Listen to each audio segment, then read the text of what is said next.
शुरू होती है और हमें मैरोबोन नामी एक घर को दिखाया जाता है। काफी अरसे से ये खाली पड़ा था, लेकिन अब रोज मैरोबोन अपने बच्चों को लेकर यहाँ आई थी। उनके बच्चे काफी डरे सहमे थे, ऐसे जैसे पास्ट में उनके साथ कुछ बुरा हुआ हो। छोटा बच्चा सैम अपनी मोम से पूछता है क्या वो यहाँ तो नहीं आ जाएगा। जवाब में उसकी मोम कहती है नहीं, वो यहाँ नहीं आ सकता, हम सब यहाँ मिलकर खुश और सेफ रहेंगे। ये सब अब ये गाँव घूमने के लिए निकल जाते हैं, जहाँ इनकी मुलाकात होती है एली नामी एक लड़की से। बातों ही बातों में एली इनकी दोस्त बन चुकी थी। वो उन्हें पूरा गाँव घुमाती है और बीच पे भी ले जाती है। इनके दिन अच्छे गुजरने लगे थे, लेकिन फिर बदकिस्मती से रोज की तबीयत खराब रहने लगी। एक दिन उसने जैक को अपने पास बुलाया और उसे कहा तुम हमेशा अपने बाकी बहन भाइयों का ख्याल रखना, कभी उनसे दूर न रहना। जिसके बाद वो एक लेटर की तरफ इशारा करते हुए मर जाती है। उसकी मौत ने जैक यानी उसके बड़े बेटे को हिला के रख दिया। वो अब अपने बहन भाइयों को बुलाता है और अपनी मोम का लिखा हुआ उन्होंने लिखा था कि तुम चारों हमेशा एक साथ रहना और जब तक जैक 21 साल का ना हो जाए तब तक मेरे मरने की खबर बाहर नहीं जानी चाहिए, क्योंकि यूएसए में गार्डियन के बगैर कोई भी नहीं रह सकता और गार्डियन की उम्र कभी 21 साल से कम नहीं होती। इस टाइम जैक की उम्र 21 साल से कम थी। ये लोग अपनी मॉम के सामने एक साथ रहने का वादा करते हैं। बिना किसी को बताए वो अकेले ही अपनी मॉम का फ्यूनरल करते हैं और फिर दोबारा उनकी लाइफ ऐसे ही शुरू हो जाती है। सब कुछ नॉर्मल चल रहा था, लेकिन एक दिन जब जैक की बहन रूम में बैठी हुई थी तो अचानक कोई उसके ऊपर बंदूक से हमला कर लेता है। वो तो शुक्र था कि गोली कांच से टकराकर रुक गई, वरना तो वो मर जाती। डर कर वो यहाँ अपने बहन भाइयों को बुलाती है। जैक मुड़कर वहाँ देखता है और सीन यहीं से कट होकर हमें 6 माह बाद का सीन दिखाया जाता है। उनकी जिंदगी दोबारा से नॉर्मल चलने लग गई है, लेकिन जिस आदमी ने उस दिन जैक की बहन पे गोली चलाई थी उसके बारे में कुछ नहीं बताया जाता। जैक का सबसे छोटा भाई इन्नी सैम अपने ही घर में डरता था। उसे शीशे में खौफनाक चीजें दिखाई देती थी, इसलिए उसका डर कम करने के लिए इन सब ने मिलकर सभी शीशों को ढक दिया। पता चलता है अपने मॉम के मरने की खबर छुपाने के लिए ये सब लोग अपने घर में छुप कर रहते हैं। जैक सिर्फ जरूरत के वक्त बाहर जाता है। अब किसी को शक न हो कि उनकी मॉम मर गई है, इसीलिए वो अक्सर फार्मेसी से उनकी मेडिसिन भी ले आता था। जिसके बाद हम देखते हैं वो एक लाइब्रेरी में गया है, जहाँ पर एली एक दूसरे को बहुत पसंद करने लगे हैं। एली यहाँ जैक को एक बुक भी देती है, क्योंकि वो जानती है उसका छोटा भाई सैम घर पे ही पढ़ता है। खैर जैक यहाँ खुद बुक रीडिंग में मसरूफ हो जाता है और हम देखते हैं कि एली के पास एक लॉयर आया है। ये लॉयर एली को बहुत पसंद करता है, पर एली उसे नहीं। इस लॉयर को यहाँ पर जैक भी देख गया था। वो जैक से कहता है कि आप लोगों ने बोन मैरो हाउस अपने नाम करने की एप्लीकेशन दी थी, उसका प्रोसेस बस कंप्लीट होने वाला है। इस काम के लिए $200 फीस और मुझे आपकी मॉम के कुछ सिग्नेचर चाहिए होंगे, इसलिए कल मैं आपके घर आ जाऊंगा। मॉम के बारे में सुनते ही वो डर गया। सच्चाई ना खुल जाए इस तरह से वो लॉयर से कहता है नहीं, मॉम बीमार है, आप ऐसा करें कि डॉक्यूमेंट्स मुझे ही दे दें, मैं खुद साइन करवा लाऊंगा। पर लॉयर बस था कि वो कल को उनके घर जरूर आएगा। घर आकर वो ये सारी परेशानी अपने बाकी बहन भाइयों को बताता है कि कल को लॉयर उनके घर आने वाला है और अगर वो यहाँ आ गया तो रोज के महीने की सच्चाई उसे पता चल जाएगी। साथ ही साथ $200 भी उनके पास नहीं है, जो फीस उन्हें ये घर अपने नाम करवाने के लिए देनी है। ये लोग बहुत परेशान थे कि तभी जैक के दूसरे भाई को आइडिया आता है कि क्यों ना वो अपने सीक्रेट बॉक्स में से पैसे निकाल ली। उनकी बात सुनते ही उनकी बहन डर गई। वो कहती है नहीं, हम वो बॉक्स नहीं खोलेंगे, हो सकता है कि वो बॉक्स कर्स्ड हो, लेकिन अभी इन्हें बहुत जरूरत थी, इसीलिए ये अपने घर के बाहर एक गार के पास से जाकर उस बॉक्स को चुरा लाते हैं। खोलने पर हैरानी की बात कि उनकी एक्सपेक्टेशन के मुताबिक उसमें पैसे ही थे, जिसमें से इन्होंने $200 उठा भी लिए। इनकी सारी प्रॉब्लम्स हल होने लगी थी। वो यहाँ अपने घर को पेंट भी करते हैं ताकि लॉयर को यहाँ आने पे सब कुछ नॉर्मल लगे। काफी दिन बाद अपने घर के कपड़े धो के लटकाते हैं और लॉयर के लिए घर से बाहर टेबल पे सेट करते हैं ताकि ना वो घर के अंदर आए और ना ही उनकी मॉम के बारे में पूछे। जूस वगैरह भी उन्होंने पहले ही बना लिया था। लॉयर से कुछ फॉर्मल बातें करने के बाद लॉयर जैक को डॉक्यूमेंट्स की मॉम के सिग्नेचर चाहिए थे। वो कहता है चलो अब तुम्हारी मॉम से भी मिल लेते हैं, उनका हाल चाल भी पूछ लेंगे और ये सिग्नेचर भी ले लेंगे। लेकिन जैक कहता है नहीं, आप उनके पास नहीं जा सकते, उनकी तबीयत बहुत खराब है। वो डॉक्यूमेंट्स लेकर खुद अंदर आ गया, जहाँ उसकी बहन काफी टाइम से नकली सिग्नेचर्स करने की प्रैक्टिस कर रही थी। इतने में जैक की बहन उन डॉक्यूमेंट्स पे सिग्नेचर ही कहती है कि बाहर बारिश होना शुरू हो जाती है। लॉयर उठकर अंदर आ जाता है और सोचता है अंदर आ ही गया हूँ तो जैक की मॉम से ही मिल लेता हूँ। वो जब जैक की मॉम के रूम की तरफ बढ़ा था तब उसने नोटिस किया कि घर के सारे शीशे इन लोगों ने ढके हुए हैं। गत मूव की आर्ट सुनकर जैक को भी पता चल जाता है कि लॉयर अंदर की तरफ आ रहा है। वो अपने बहन भाइयों के साथ मिलकर ऐसे एक्टिंग करता है जैसे वो अपनी मॉम से बातें कर रहा हो और जल्दी से रूम से बाहर आ जाता है। लॉयर ने जैसे ही अंदर जाना चाहा तो जैक कहता है नहीं, आप अंदर नहीं जा सकते, मॉम बहुत ज्यादा हाइपर है, अभी प्लीज खामोश रहें। लॉयर को भी ज्यादा परवाह नहीं थी, उसे तो सिग्नेचर मिल गए थे, पैसे मिल गए थे, जो लेकर वो यहाँ से चला जाता है। इनका प्लान सक्सेसफुल होने पे ये सारे बहन भाई मिलकर आज पार्टी करते हैं और गेम खेलते हैं। गेम खेलते खेलते उनका डाइस वहाँ से दूर जाकर गिर गया, जिसे जब सैम उठाने के लिए जाता है तो उसे पास ही एक और डाइस पड़ा मिलता है। वो जब दूसरा भी डाइस उठाता है तो अचानक उसके सामने मिरर पे लगा कपड़ा गिर गया, जिसमें उसे भूत का शैडो नजर आया। वो जोर जोर से चिल्लाने लगा। जैक और सभी लोग वहाँ पर आ गए। जैक इस टाइम सैम के साथ अपने सभी बहन भाइयों को कहता है कि जाकर टेंट में छुप जाओ। ये टेंट सैम ने लाया था। वो नोटिस करता है कि इस शीशे के ऊपर लगी सीलिंग उनकी टूट रही थी। जहाँ चढ़कर वो सीलिंग के अंदर देखता है तो वहाँ सच में एक भूत था। जिसे देखते ही उसके सिर में दर्द हो गया। वो नीचे गिरा और बेहोश हो गया। उसे होश आया तो उसने खुद को भी टेंट के अंदर पाया। उसकी बहन उसे कह रही थी कि हमने वो पैसे लेके बहुत गलत किया। मैं तुमसे कह रही थी ना, हमें वो पैसे नहीं लेने चाहिए। मुझे पता है ये भूत अपने पैसे वापस लेने के लिए आया है। इसीलिए अगले दिन जैक का भाई अपनी छत के ऊपर जाकर चिमनी से वो सारे पैसे सीलिंग में फेंक देता है। सीन कट होकर हम एली को देखते हैं जो लाइब्रेरी जाने के लिए तैयार हो रही थी। उसे रास्ते में लॉन मिलता है जो लाइब्रेरी तक जाने के लिए उसे लिफ्ट देता है। रास्ते में वो एली से जैक की फैमिली के बारे में बात कर रहा था कि बहुत अजीब फैमिली है, ना किसी से घुलती मिलती है, ना बात करती है। उसके बहन भाई तो घर से बाहर भी नहीं निकलते और उन्होंने घर के सारे शीशे ढके हुए हैं। मैंने तो सुना है कि उसके डैड सीरियल किलर थे। ये सारी बातें सुनकर एली कहती है हमें इसकी परवाह नहीं होनी चाहिए, ये उनकी लाइफ है और उनका पर्सनल मैटर है। खैर अगले दिन हम देखते हैं कि जैक और एली दोनों ही समुद्र के पास मिले। यहाँ एली जैक से पूछती है कि मैंने सुना है तुम्हारे डैड एक क्रिमिनल थे, एक सीरियल किलर। जो सुनते ही जैक उठ बैठा। वो एली से कहता है उस आदमी की तो बात ही मत करो, कितना टॉर्चर किया उसने हमें, तुम नहीं जानती। एली को लगा कि उसने जैक को डिस्टर्ब कर दिया है, इसीलिए वो जैक को रिलैक्स करती है और दूर खड़ा लॉयर ये सब चीज देखकर बहुत ज्यादा जेलस हो जाता है। इस टाइम जैक घर आ जाता है और घर आते ही उसने अपने आप को कमरे में बंद कर लिया। उसका छोटा भाई जो काफी टाइम से अपनी मॉम के रूम में जाना चाहता था, वो मौका पाते ही अपनी मॉम के रूम की कीज चुराकर उनके रूम में चला गया। वो यहाँ अपनी फैमिली फोटो देखता है और अपनी मॉम की चीजों को हाथ लगाकर उन्हें याद करता है। इसके बाद वो खिड़की से बाहर देखना चाहता था, जिसके लिए वो जैसे ही एक स्टूल के ऊपर चढ़ता है तो नीचे गिर जाता है। उसके नीचे गिरते ही यहाँ सामने लगा मिरर के ऊपर से कपड़ा भी नीचे गिर गया। मिरर में वो देखने से डरता था, इसीलिए उसने मिरर का ही कपड़ा अपने ऊपर ओढ़ लिया और जब एक आंख से उसने मिरर में देखा तो उसे अपना आप बहुत बड़ा दिखाई दिया। उसने सीन यहीं से कट हो गया। हम देखते हैं कि अब ये चारों बहन भाई एक साथ बैठे हैं। जैक की बहन उसे बताती है कि सैम मॉम के रूम में क्या था। वहाँ जाते ही शीशे पे लगा कपड़ा उतर गया और मुझे लगता है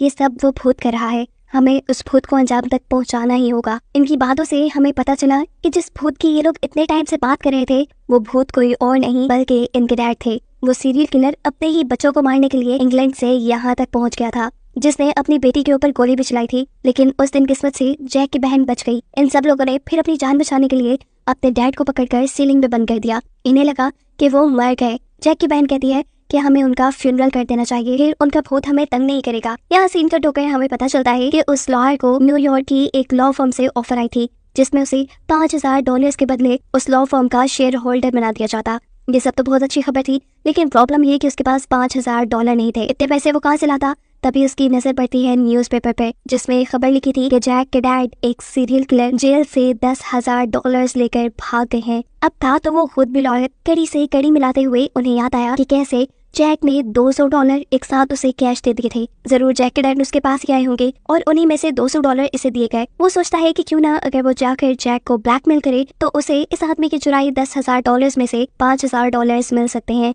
ये सोचते हुए वो जैक के घर आ जाता है और जैक को सारी बात बताते हुए कहता है मैं चाहता हूँ तुम्हारे डैड एक सीरियल किलर है, वो जेल से $10,000 चुरा कर भागे हैं और मुझे भी पता है कि वो पैसे तुम्हारे पास हैं, उसी में से तुमने मुझे $200 दिए थे। मैं ये भी जानता हूँ कि सिग्नेचर किए हैं। ये सारे मामला अगर बिठाना चाहते हो तो मुझे आसानी से $5,000 दे दो, मैं तुम्हें कुछ नहीं कहूंगा, नहीं तो तुम्हारी सच्चाई मैं सबको बता दूंगा। लेकिन इन सब लोगों ने तो मिलकर पैसों का बॉक्स ऊपर सीलिंग में फेंक दिया था, जिसे लेने के लिए इन्हें सीलिंग में जाना पड़ता। लेकिन वहाँ ये लोग कैसे जाते? वहाँ तो इनके डैड का भूत था। ये लोग एक बहुत बड़ी प्रॉब्लम में आ सकते थे अगर ये उस लॉयर को पैसे न देते। खैर फिलहाल ये सब लोग सोने के लिए चले जाते हैं क्योंकि रात हो गई थी। लेकिन जैक का दूसरा भाई सोता नहीं, वो किसी को भी बताए बगैर अपने घर की छत पे चढ़ जाता है। वो चिमनी से सीलिंग के अंदर जाते हुए वहाँ से पैसे निकालना चाहता था। डरते डरते वो ये काम कर रहा था। वो एक लाइटर ऑन करता है और वहाँ वो पैसों वाला बॉक्स ढूंढने लगता है। पैसों का बॉक्स मिलने से पहले उसे यहाँ बहुत से मरे हुए जानवर दिखाई देते हैं। ऐसा लग रहा था कि किसी ने स्पेशल इन जानवरों का शिकार करके खाया हो। इन्हीं सब चीजों को देखते हुए उसे पैसों वाला बॉक्स भी मिल गया। उसने जैसे ही इस बॉक्स को उठाया उसे दूर किसी के होने का पता चला। वो जो भी चीज थी उसने अपने सामने रोशनी की और वो अब अपना चेहरा ही दिखाने वाली थी। लेकिन डरते हुए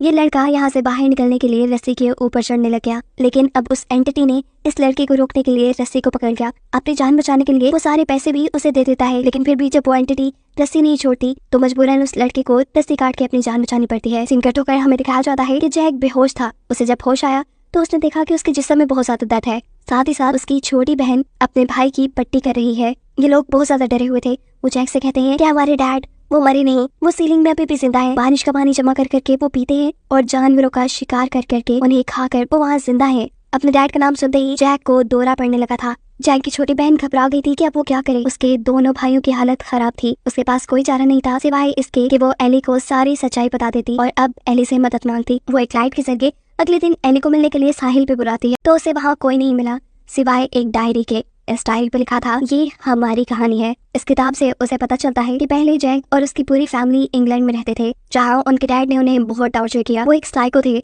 और सीरियल किलर बन गए। वो अपने बच्चों को भी मारना चाहते थे, जिनकी जान बचाने के लिए उनकी मॉम रोज उन्हें अपने इस पुराने मेंशन में ले आई।